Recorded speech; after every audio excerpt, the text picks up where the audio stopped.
I saved money up from Sears, so I was just taking a whim. I bought a one-way ticket. Again, I never saw these coaches' faces. I never seen the institution, but no one really sat me down and told me the importance of. He did. He went above and beyond because he seen that I was just as invested. Just how important connections are. The same trick is not going to work all the time. Like you're gonna have to like revamp. This is the Inspire More Life podcast. I'm so excited for you all to tune in. Wally goes by three names. If you know him by Wally, Walvenski, or Wally LaFleur, this is the man in the house right now. This is his accolades. It's incredible. Florida State University football player with a standout athletic career. Capital One Orange Bowl champion, Independent Bowl champion during his time at Florida State. He had a shot at the NFL with the Seattle Seahawks and the Cincinnati Bengals. Holds a master's degree in international affairs. Worked in the NCAA, collaborating with the NFL and NBA before pivoting into the tech industry.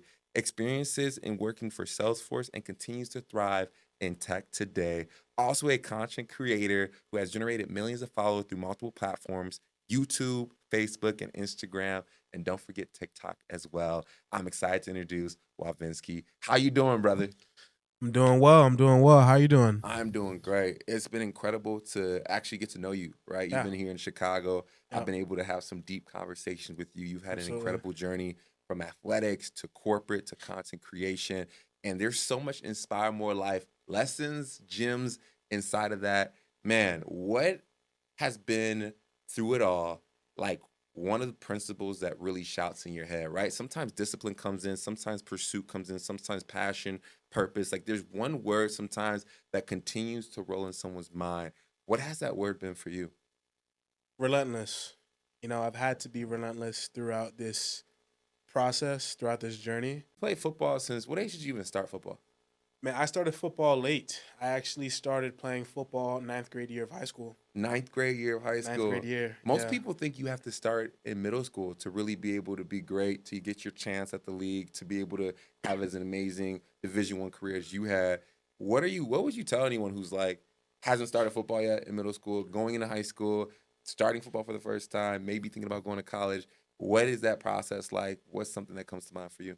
Yeah, if I met someone who is in that, position currently who's looking to jump into football and wants to play it at the highest level, I would definitely tell them to learn the game, right? Learn it like the back of their hand, first and foremost, but also learn their position. Like not just from a doing drills, but actually understanding the mentality of being in the position of being a receiver, linebacker, defensive end, you name it.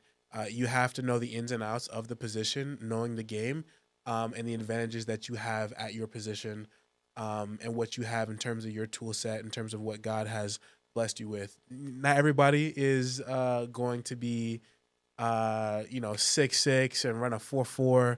So you have to understand yourself, your tool set, what makes you stand out, and what's going to get you to that next level. But it doesn't. It in some respects, it helps greatly if you would have started playing football at a young age, because you would have been doing things that would be deemed as muscle memory by the time you get to high school. But someone like me who first generation American, come from Haitian parents, my parents weren't too knowledgeable about football. They weren't too inclined with me playing the sport. So I had to do a lot of self teaching.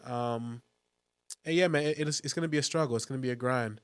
But with anything that we're able to do in this world with hard work, persistence, and being relentless, you'll get to that point. I feel like I was in high school, and the one thing I go back and look at is that I wish I studied more, studied my Yeah, position more, learned more about, what even positions were best for me to be able to advocate for myself in the yeah, for sport a little sure. bit. I feel like people don't really start doing that until college, but by the time you're in college, it's either too late, maybe you got the opportunity, maybe you didn't, but even when you get into college, it's like you have so much more of better habits, skill sets to be able to compete against the competition as well in college as well. Yeah. Did you study because you got into it late? You understood like, man, I need to study. Did that help you give you a competitive advantage when going to JUCO, putting in those studying hours, understanding how important it was to understand your position, and because you had like, what are the chances for a JUCO individual to go Division I, have the career that you did, Uh-huh. then go to the NFL, have a shot at there?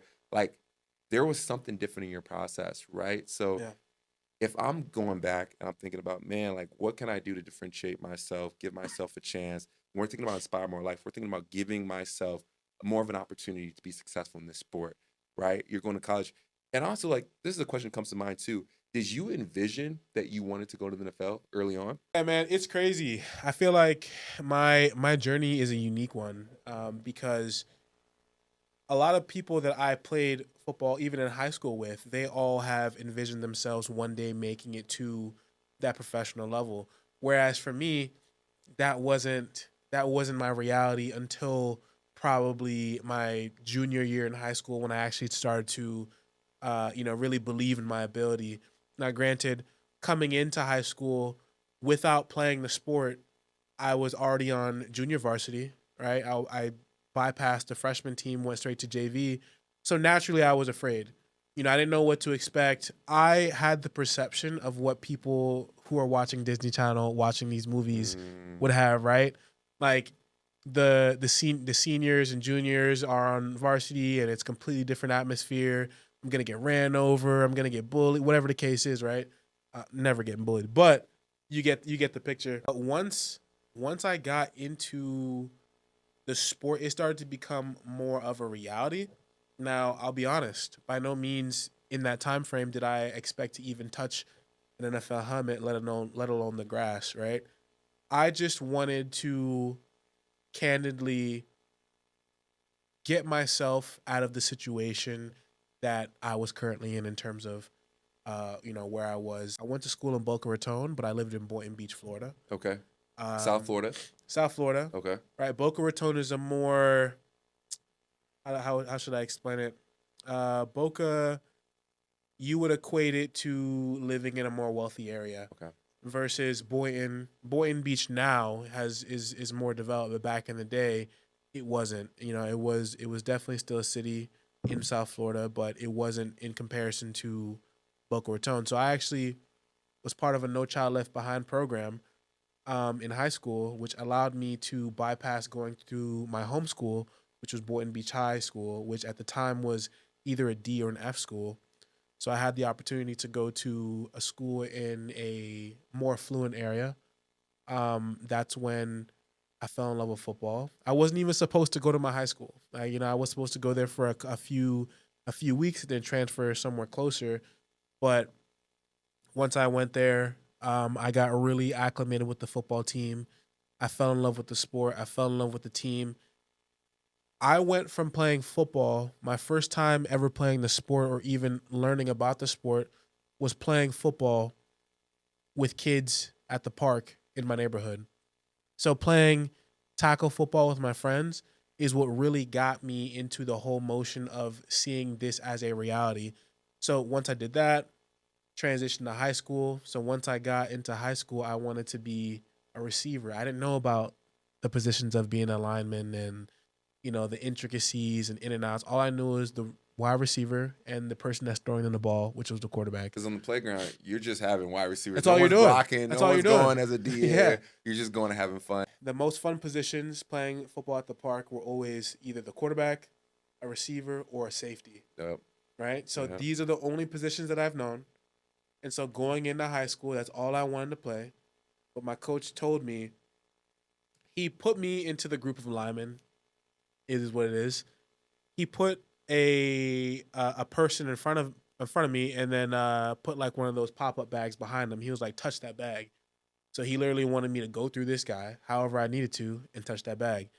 And without a doubt, I touched that bag Mm-hmm. every single time. Any person that the coach put in front of me, I touched that bag. So that's when he knew at that point in time, you got to go to varsity or go to JV. So that's when I went to junior varsity. I was again scared, didn't know what to expect. I took it as a badge of honor, and people were praising me as so. But I'd be lying to you if I wasn't scared. No, I remember those days. We have some similarities actually. First of all, Yeah, I played in middle school, so I didn't start in high school. I played in middle school, fair. and I was all defense, and I was all on the line. So my position was D tackle. I was a Yeah, nose tackle. yeah, Then I went out to a D tackle, and then I yeah, went out to a D end. yeah, And so I love those positions. I yeah. honestly got too caught up with thinking that the most fun was in a running back position or wide receiver position. So I switched into high school, going into You would have been a running mean back, end nowadays. man, I would have loved to. $100 million end right now. Even if I would have got pushed back to safety or went out Yeah. to something like a linebacker, because I did thin out a little bit, Yeah. but still, bro, like it would have been great. It's such a different energy hitting someone than to get hit. Oh yeah. Like it's such a different chemistry in the Oh yeah. game. So like I didn't really realize that, but by the time I went to my school, the talent wasn't that great. So then the goal of football is to obviously win, and the defense can win championships. You But were a do-it-all guy. you need to score. You need to score points, right? And so I needed to carry the ball. I became a running back. I'm Yeah. like, bro, I'm 6'3" as a fullback in college, right? And so they're tossing me the ball. I'm running. Unstoppable. Yeah, basically, right? And so that was an out rusher. I went through that. I have a question that comes to mind, bro, because I think my environment, when I think about sports, when I think about this, I think about how environment is so important into people's process, Yeah. right? I don't know if you know, but I'm from Gary, Indiana, originally. I didn't know you're from Gary. I'm from Gary. Moving when I was young, at the age Okay. of 4 or 5. Makes me think about, though, if you didn't have that No Child Left Behind program, Yeah. how different will your journey be? Like, how Man. important are those programs, and how important is it putting kids and giving kids the opportunity to get exposure based on these programs and things of that nature? Talk to me about that a little bit. Yeah, absolutely, man. And I will say, just for the record, I hope with everything happening in our government currently, I hope that these programs continue to persist, because I am a product of that program, of said programs, and it's changed my life trajectory completely. I went to, and I'll give you the Spark Note version of this story, but essentially I lived in Boynton Beach, Florida. I'm from Seacrest, which is known for being the hood in some respects, and I was pretty much zoned for all the schools that were adjacent to this area. So the fact that I was given an opportunity to go to school in Boca, I've had a very different experience even from a high school standpoint from my friends that I would come home to. So I would literally come home to them with stories of like being in a more wealthy, affluent area and going to certain parties and having these experiences, doing things with people, doing things with friends that my friends didn't get the opportunity to because of where we grew up. So not only did this give me an opportunity from an athletic standpoint, from an educational standpoint, but just from an overall experience standpoint, I was given a drastic difference. And it's crazy to think that I just lived 30 minutes apart from where I lived and where this institution was, or where my high school was. But the degree of separation can be as small as a street, but if one side is funded more or better than the other, then the experience naturally is just going to be different.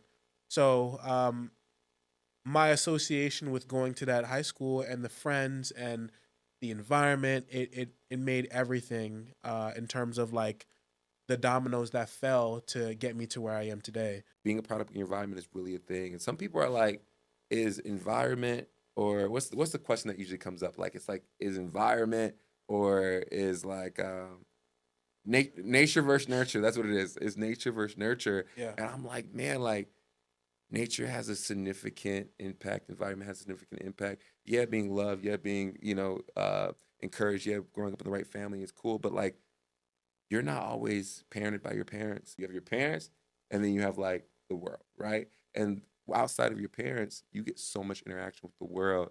They speak into your process. That's crazy as well. Yeah, absolutely. And to that same vein, I think your environment is everything. Granted, your upbringing and the amount of energy that your parents pour into you in terms of investment, not necessarily from a monetary standpoint, but just for your overall development, makes a huge difference. But if you place two people who have good parents in two different environments, naturally the person who is in the affluent area is going to probably go further because of the resources that are surround them, barriers that you mentioned that are not there, the distractions that may not be there. Granted, that person can still be derailed by whatever. Life is life. But the likelihood of them getting or going further along, probably getting admitted into better programs just because of their address, those factors do play into it. And I think that people are a little bit ignorant when it comes to that, or oblivious. We're looking at a testament, like of someone who went to school 30 minutes apart from like some of my friends. And not to say that my friends aren't doing well, but the opportunities and the experience that I was able to gain, second to none. Second to none. Like, do I, in the future, when I have children of my own, that is definitely a conversation that needs to be had. Is like, where are they going to school? What's around them? Who are they going to school with? That's the reason why the like very wealthy people put their children through private schools or charter schools or these institutions where there's smaller, close knit environments. Oftentimes, as young people, we think the school with more people probably is the more popular place to be, when in reality, the more intimate environment is probably the best place for someone to authentically grow, whether it's academically, socially, you name it. It probably is in these environments. Let's talk about it. You went to JUCO, then you went to FSU. Yeah. This is kind of a similar scenario, right? Like the environment is Similar. very different Similar. in JUCO Yeah. than FSU, right? Yeah. And the space to grow in JUCO before you go to FSU is an opportunity to get yourself to a level to transfer into FSU as well. Talk to us about that process. First of all, was JUCO different than FSU? And are there a lot of guys in JUCO who can play at the Division I level? And then what was your process like going through all of it? Yeah, man. Man, JUCO's is a grinder. Because you were a top recruit. I was. So I went from in high school to being a 0-star recruit. A 0-star. 0-star recruit in high school. My grades did not shine. My grades were terrible. Right? But it's all about not you don't know what you don't know. God bless my parents and love them to death, but they didn't emphasize school as much as most parents do. And no fault of their own. They now that I'm older, you understand that your parents were just people trying to figure out life as well, right? 100%. So I try not to hold any grudges or anything in terms of what I know now. But they didn't stress school. So I was going through high school being the star athlete. I not only played football, but I was also uh, I held the record for shot put at my school as well. Um, I did all the field events. I played basketball. I was gonna do volleyball, but pulled out. Was gonna do wrestling, but pulled out because I was already doing all these sports.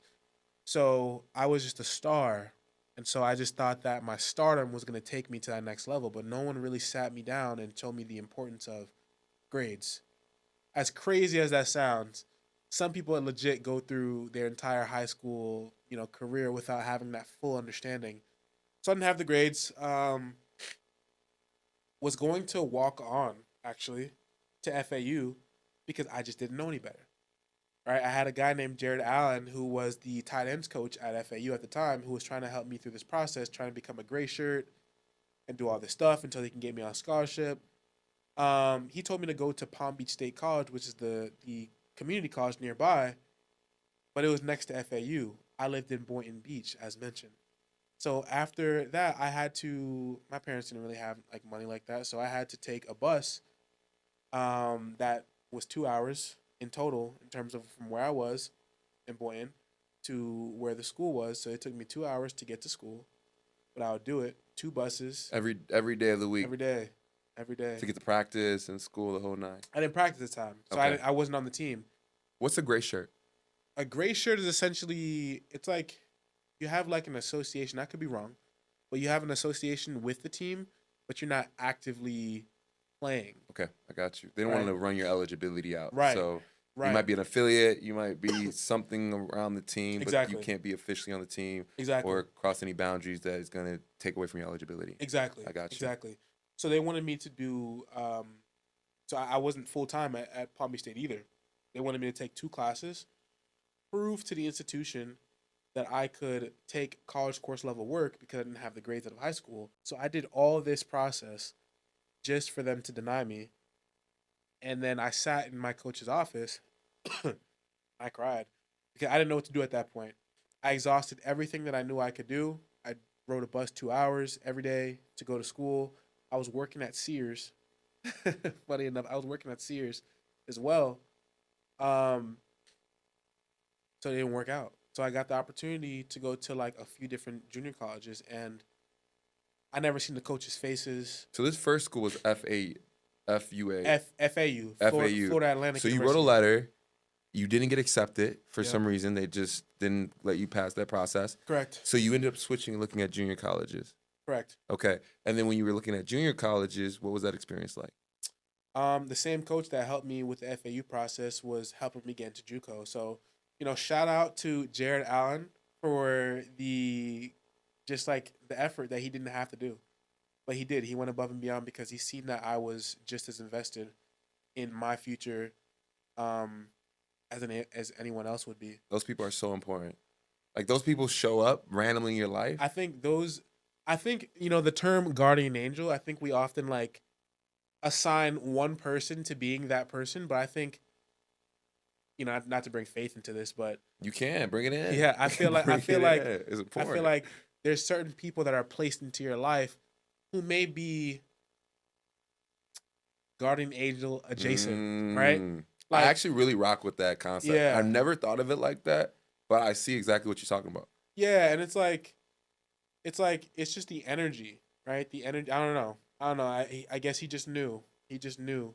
When you think about it, it does feel a little, if you're faith based or not, it feels a little God led or anything of that nature, right? Yeah. Like he doesn't have the reason. He doesn't have like a strong reason. He didn't grow up knowing you since you were a little kid. He's not your godfather or anything of that nature. He's just choosing out of something guiding him to take a hand in your life. Literally. And maybe he doesn't get, it's not even like he gets a direct ROI. It's not like you sign with the NFL and he gets a piece of that check, right? Like this is incredible. The people who are placed in your life to just do things without a return even. Like, you know what I'm saying? It's crazy. Man. I look, everything you said, I agree with. Him in himself, he didn't have to do anything. Like he was a coach at FAU, so he's getting paid good money. He's recruiting players, so he's going through hundreds and hundreds of student athletes, meeting them parents, doing the whole nine. If anybody else would have seen my profile, I don't have the grades. I don't have a background in football. My parents weren't super involved, right? Like all these things, and he decided to, continue to help me out. So shout out Jared Allen again. And that's even crazy too. He wasn't able to get you on his team. No. But he still advocated for you after that. Because sometimes, right, he doesn't get you on his team. They wash their hands with the athlete or the individual that they try to get into the company. But for him to do that, bro, that's major. So I love that you're sharing that, shouting that out. And I think it's important for people to recognize those people in your life because sometimes we could be taking advantage of those people. Like, do we have someone who's advocating for us? Yeah. And we're looking in another direction. Like, partner with the people who want to partner with you and going in a direction that's beneficial to you. I think that's powerful, right? Oh, 100%. And like you said, just as easy as it was for him to help me, he could have easily just railroaded me for any reason. Yeah. But it's also a lesson. Connections. Just how important connections are and why you shouldn't burn bridges regardless, or burn bridges on your end. Everyone has their reasons as to why something happens.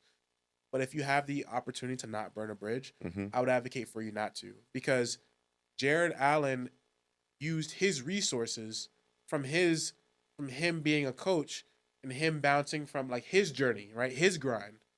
He used his resources that he obtained on his grind and helped me out because he knew people in this space, right? And so he got to call in different people and contacting different, folks, and he essentially got me a scholarship elsewhere. You know what I mean? At a JUCO. Didn't have to do any of that. But his connections, it's crazy. It's a full circle moment. But his connections, he pretty much helped me get, connected with Sally, and Sally got me connected with Sue. And Sue, I got you. Yeah, I love that. So, I ended up at Fort Scott Community College in Fort Scott, Kansas, middle of nowhere. At the time, the population was about 6,000 people. So very, very tiny place. Very stark difference from Palm Beach, Florida, where the sun is shining bright. The cars are nice. The houses are even nicer. To Fort Scott, Kansas, where they watch rodeos for fun. They have barn parties. A lot of agriculture. Complete difference. When we actually got to the institution, I thought that we were at a pit stop. I thought that we were at a pit stop. You're like, we're not there yet. No, no, no. They told because we stopped a few times, just naturally, coming from the airport, and that's a story in itself. Again, I never saw these coaches' faces. I never seen the institution. I never saw the faces. Never took a visit. So I was just taking a whim. I bought a one-way ticket. I saved money up from Sears, right? Most of my money was going to my mom, helping her out. So the money that I did have to save for myself, I saved it up, bought a one-way ticket to Kansas on a whim, and and even when I got there, I waited about 2 hours, 3 hours at the airport, thinking that I got scammed. Yeah, yeah, yeah. But finally, the van came through, picked us up. It was packed to the brim with athletes. So this is JUCO ball, right? For everybody who played football in the SEC or ran track in the Big Ten or wherever, this is JUCO. All right, this is not the same. So packed up in this van, 2 hours away, 2.5 hours from the actual college. So packed in this van with all these guys that I don't know, to the brim, uncomfortable. Pulled up to the institution. I thought this was the pit stop. We were just in front of like what, two buildings, and it looked very, very crappy to say the least. Um, but nah, I was home.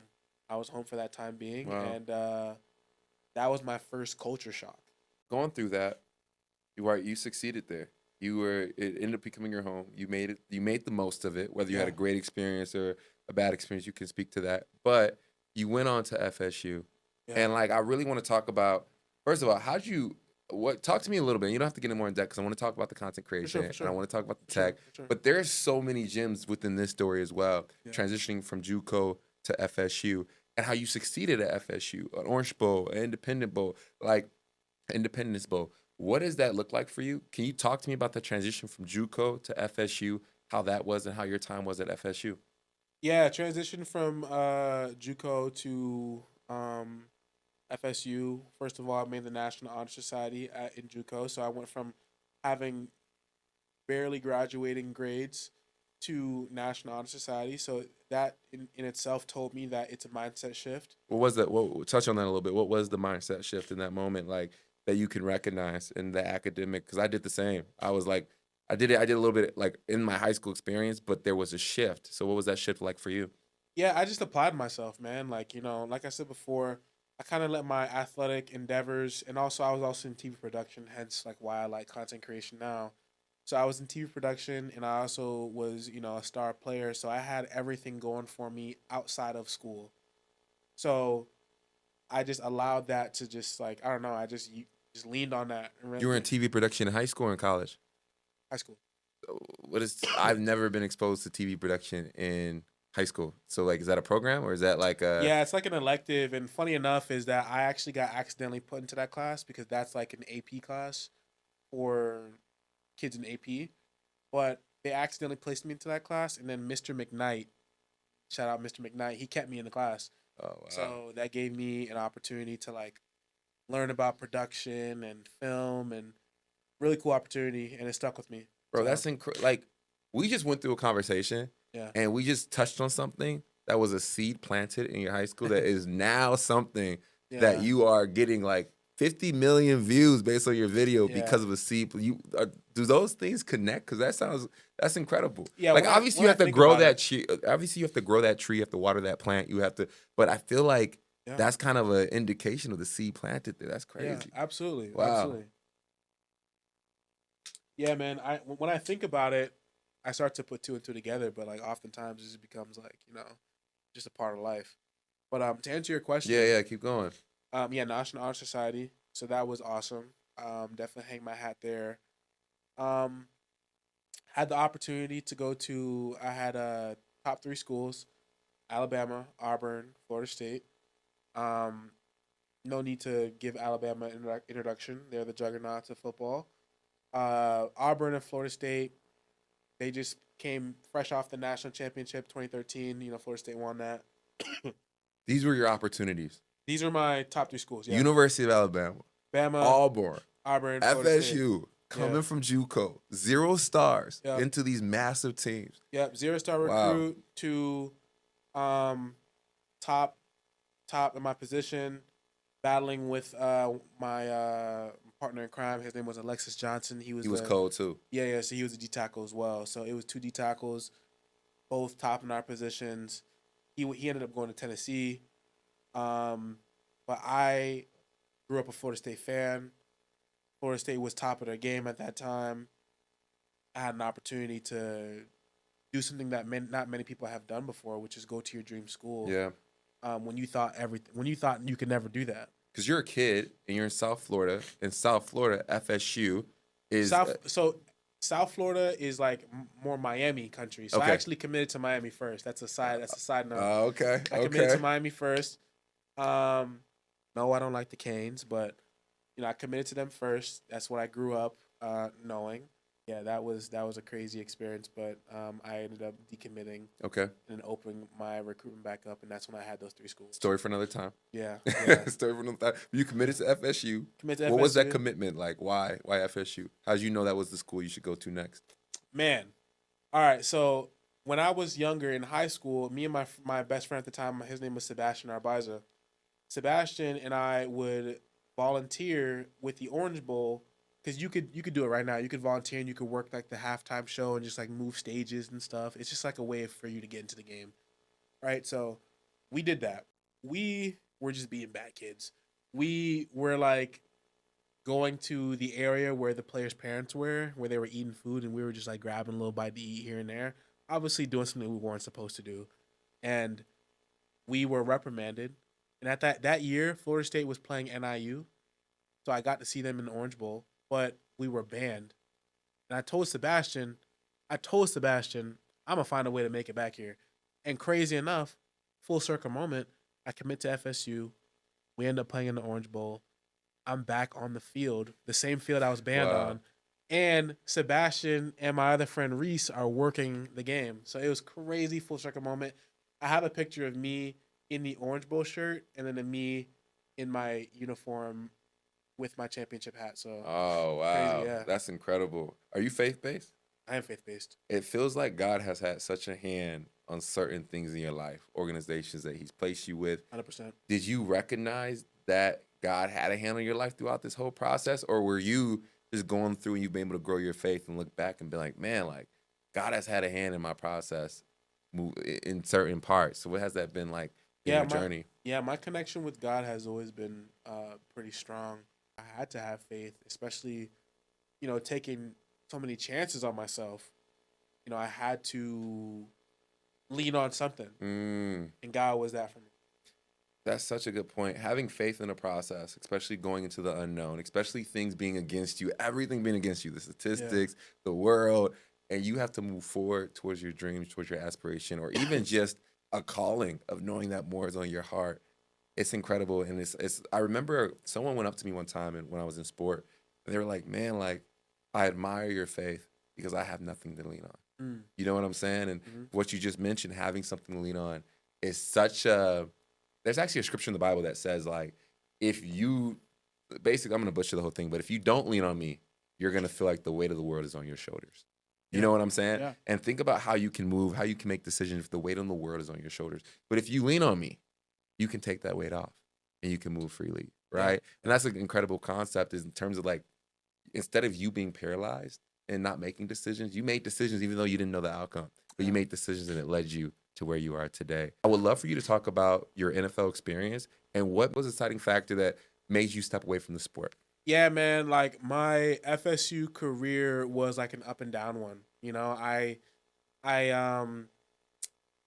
a firm believer in, like, not having regrets, but would I have gone about things differently? Yeah, and I wish I had some guidance, someone to lean on to speak about football, because again, my parents weren't the most knowledgeable, and so I couldn't really lean on them as a resource. At the time, FSU, like, we got to number 2 in the country, so, like, you can imagine they're probably the wrong people coming into your life, right? And you being able to spot that, especially as someone as decorated as yourself, I'm sure you understand, like, having, like, these people who wolves in sheep clothing, making it seem like they're For you. yeah. So I was very hesitant on like advice and things. So I would go about it a little bit different. If I Because you could didn't do it know who to over. trust. I know who to trust. I didn't know who to lean on. I didn't know myself. So there's a lot going on there. You're young. You know what I'm I'm saying? young. 100%. I'm young, but I've also used the same formula to get me through high school, to JUCO, to FSU. So now I'm just trying to use What's the this, formula is that? just like betting on myself, Mm. like making a calculated decision and betting on myself. But when I got to the level at FSU, there's more. It's like the age old tale, which is like the same trick is not gonna work all the time. Like you're gonna have to like revamp and relaunch. It only works until it's so far into the Yeah, process. It yeah, might have exactly. got you to this point, but you need to relook at it. That's what a lot of like musical artists run into, right? Like they've had this specific sound and they've been spamming it so much because it's been working, but you reach a point in time where people either grow up or it gets old. So you Mm. have to reinvent yourself. But in terms of football, like I don't know. I didn't have the guidance that I felt like I needed. But granted, I was still making it work. Still making it work. So I played all 3 years. I got the chance to start my last year at the end, but I had the opportunity. I got hurt. I was always dealing with like a knee injury. I had 3 knee surgeries. I know three's crazy. 3 knee surgeries? Three, three, Wow. three, and that's something that a lot of people don't know. Even like my own teammates, they don't really like. Everybody's like kind of hyper focused on what they have going on, 100%. but they didn't know I was fighting through injury the entire time, really trying to make it work because I realized that I didn't really have a plan B. So football was everything. It was my obsession. It was my life. So I obsessed over it. I did everything I could to get to that next level. And then once I got that opportunity, I was in camp with the Seahawks. I was in camp with the Bengals, working my ass off, grinding my ass off, and both opportunities just didn't shake out. They didn't go my way. And you're That dealing with this knee too. Like this knee's on your mind probably. Did right? this knee affect you? 3 knee surgeries Yeah, is pretty extreme, yeah. let alone for an athlete. Like, because I've had some injuries, but 3 knee surgeries on something that is like one of your most, especially as a DN, the explosiveness. Did that wear on you in your camp? 100%.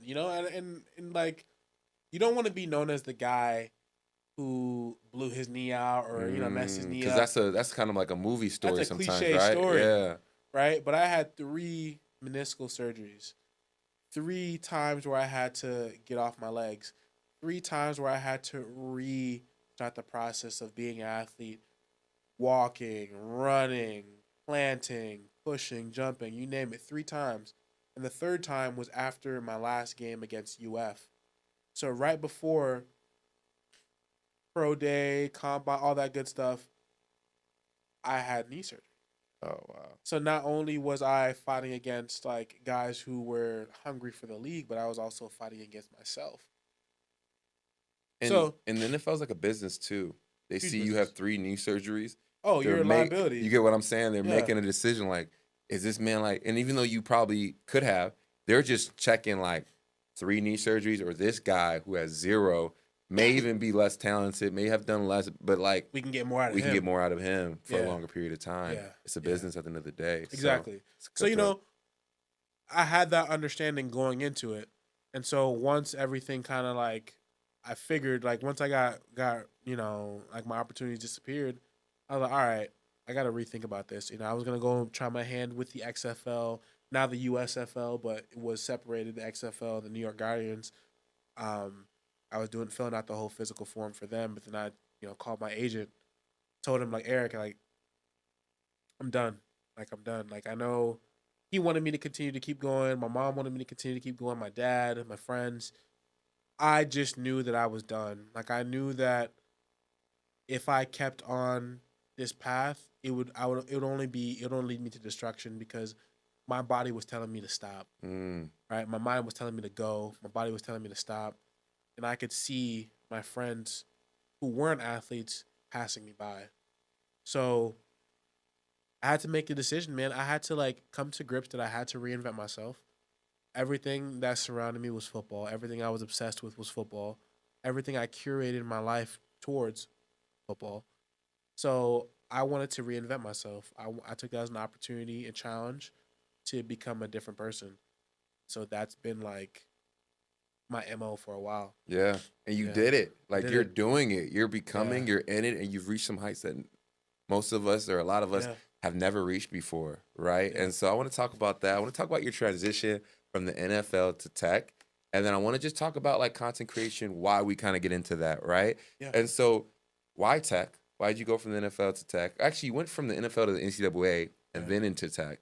And then you started this content creation. I don't know how you want to talk about it, but give me a little bit about your experience after the NFL and yeah. how you really went about reinventing yourself. Yeah, absolutely, man. And I'll keep it short again. So, after I was done playing, I went back home. So that was like a very low time in my life, going back, coming from like, the NFL level, having all the posts on Instagram, you name it. Everybody kind of like praising your name in one second, and the next second like it's crickets. Went back home, worked at the gym. Right? That's when I was like becoming like a personal trainer. Worked at the gym, and then after the gym, I had like people who were still on campus at FSU. I was like, look, I know I'm gonna come back to finish my master's, so I'm gonna do that. But I need to find a way out. And I was like hounding my advisors, like my mentors, and they all like were on my side. And so like they helped me find opportunities. I found an opportunity for the NCAA, like an opportunity to work for them. Applied, did everything I had to do, utilized my resources, considering I was at like a premier institution, and I had an opportunity to work for the NCAA in their leadership development department. So it's like it went in line with the person that I was like overall. And so I got the opportunity to finish my master's, did that, flew to Indianapolis, worked there, was there for about 2 years, really purpose driven work. So that's where I developed more of my identity. That's where I developed. I feel like the NCAA was such an integral part in my development from that transition of being that athlete to being on the other side of it all, but also building out the curriculum to understand what points that we're trying to hit when it comes to these athletes. Like what do we want them to leave with? What do we want the administrators who came with these athletes to leave with?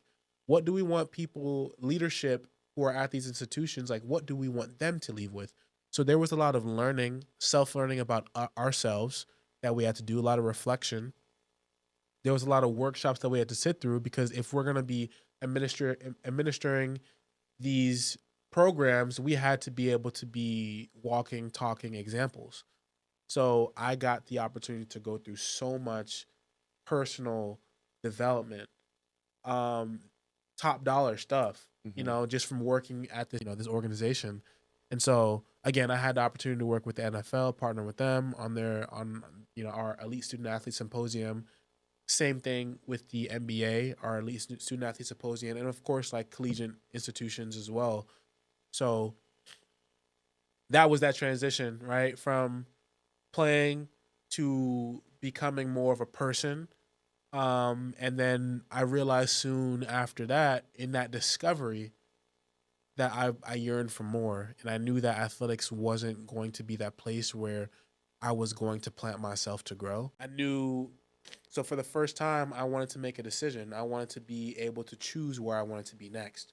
And I felt like I had a yearning of learning something new. So for me, that was tech. Then I had a yearning to be in a metropolitan area, so be in a place of my choice, because I was feeling like this creator, right? And I was like, where could I go to be able to plant myself and grow and be in like, take more chances, get more uncomfortable. Chicago was that flagship place. My best friend was working and living here with his at the time fiance, now wife. And so I would come visit him, and during those visits, I was like, man, I could see myself Hmm. here. I could see myself here. So went back to Indianapolis, got on my grind was like, how could I transition into the world of tech? At the time, it was coming out of the pandemic. Everything tech was fantastic. Everybody, it was the dream job. So I got an opportunity to work for Salesforce in their business development department. Um, and so that was my opportunity. That was my ticket out. Yeah. So that was another catalyst that I rode, the rocket ship that I rode to the next chapter of my life, and that's what brought me to Chicago. What is the creator aspect? You mentioned you felt like you were a creator. You have over 60K followers on Instagram. I could see you at 100K plus. Like, you're growing in this space of being a content creator. And the question I have is like, first of all, where did that seed get planted? And how did you go about becoming a content creator? How do you feel about that title, being called a content creator?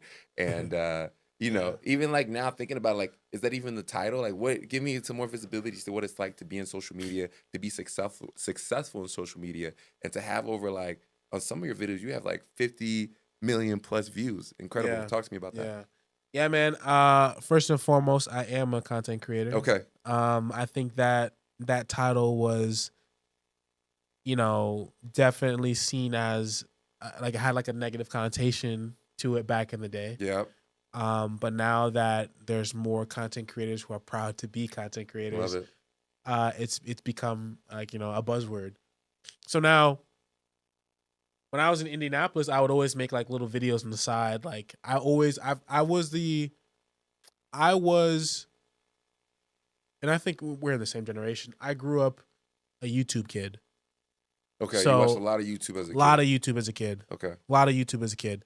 So I've always yearned to be behind the camera, but also in front of the camera, but also editing the videos. I was yearning to be a do-it-all person. Did you do any content creation when you were playing for FSU in JUCO, anything of that nature? Did you start posting and putting out videos, or not It necessarily? was solely pictures. Okay, it was solely pictures. So my stardom, I would say, to content creation was just posting myself.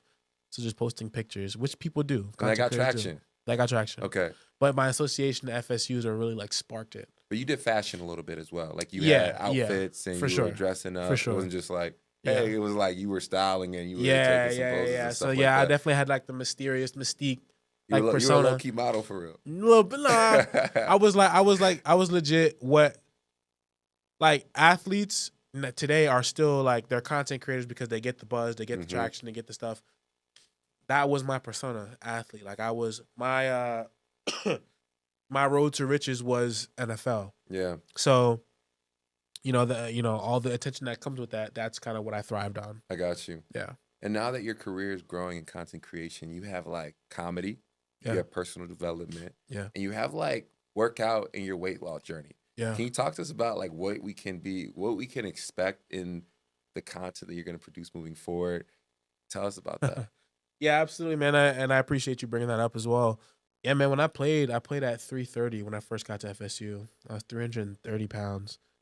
Yeah, man. That's and nowadays, since I'm not playing, there's no reason to be that big. And shout out to everybody who's 330 pounds. Look, don't let me knock your hustle.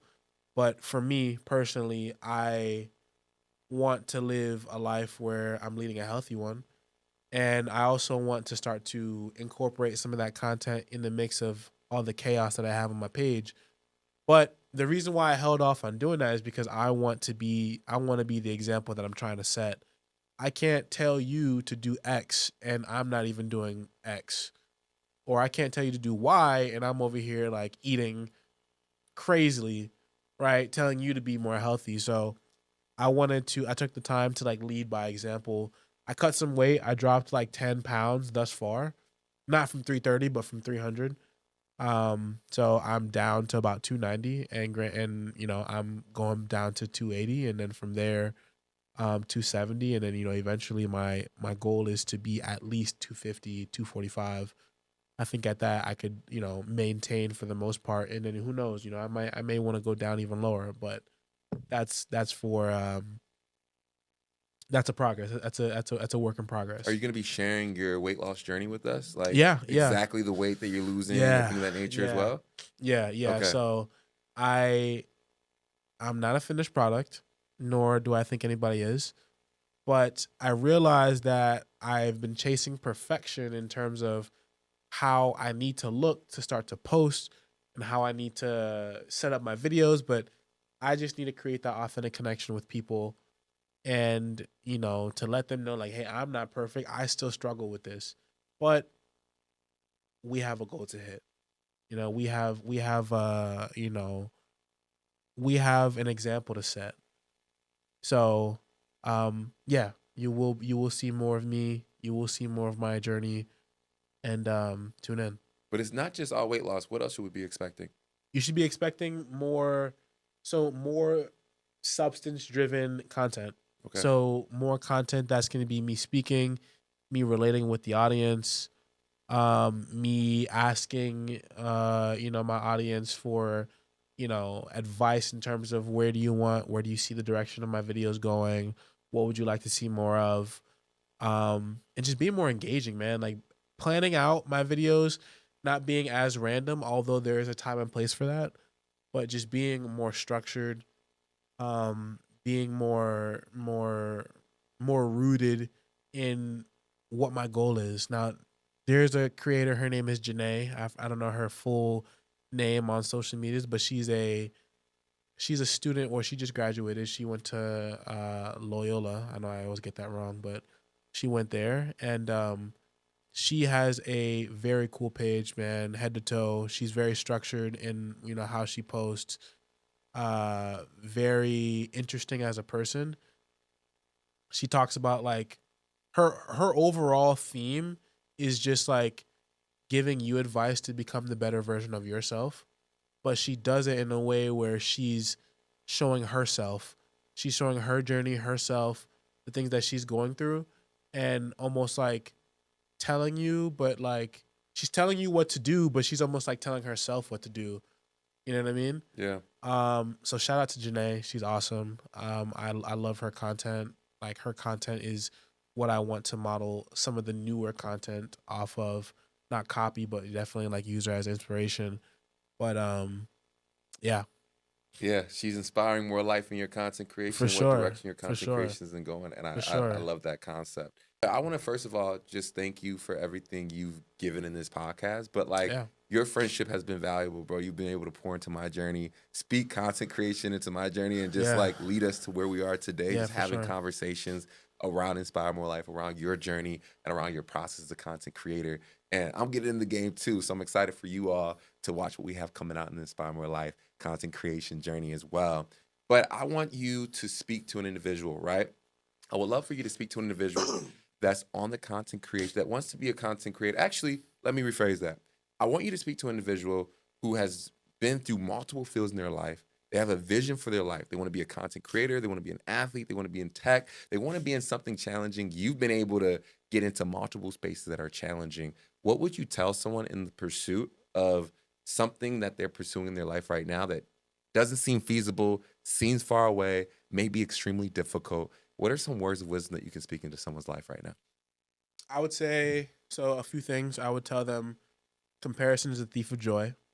Right, in this content creation game, you're going to lose followers. You're going to see people doing better than you.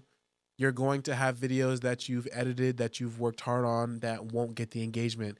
And you'll see somebody who is doing a fraction of what you did for your video and get all the engagement. Understand that in this game of content creation, we're all fighting for attention. And sometimes your turn is not up. Now, granted, you could do things to help yourself become more visible, do the keywords and have the right hooks and all this good stuff, trending sounds. All these things are important, but patience is a virtue in this game, and consistency is king. I don't care if you're getting one view, one like. You need to feed that algorithm. It needs to you need to show. It's funny enough, man. It's like the algorithm is almost like it's like any old school like football team, like you have to earn your respect on this playground or on this field. Same concept with social media. You have to earn the respect. Now granted, you could be somebody who blows up quickly, but just as quickly as you've blown up, your engagement will go just as fast.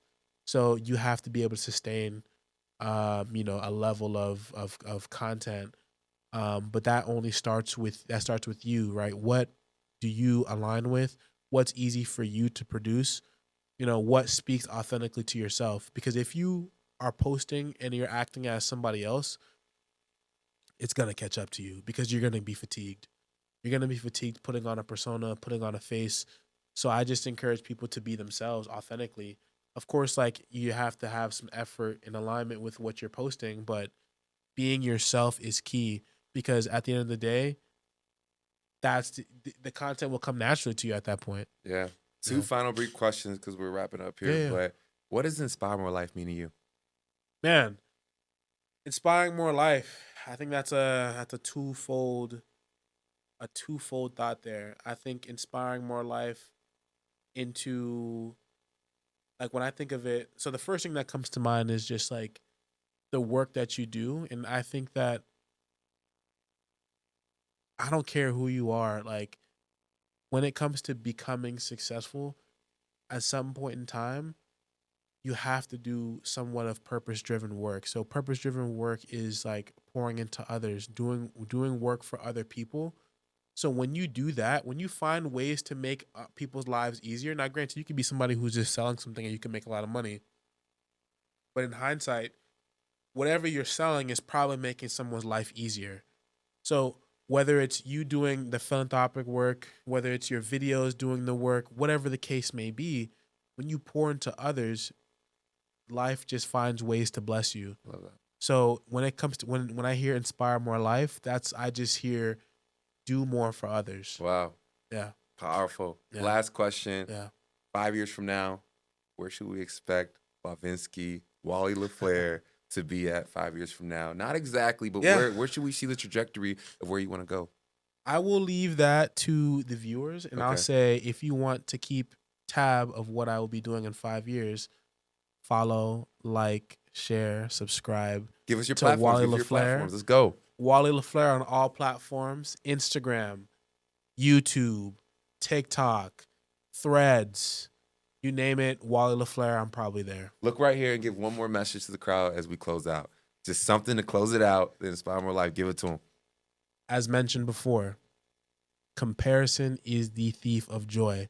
Stay in your lane. You know how to drive. Thank you so much. This is the Inspire More Life podcast. We had Wally LaFleur on the podcast right now. This has been an amazing conversation, and I appreciate y'all listening.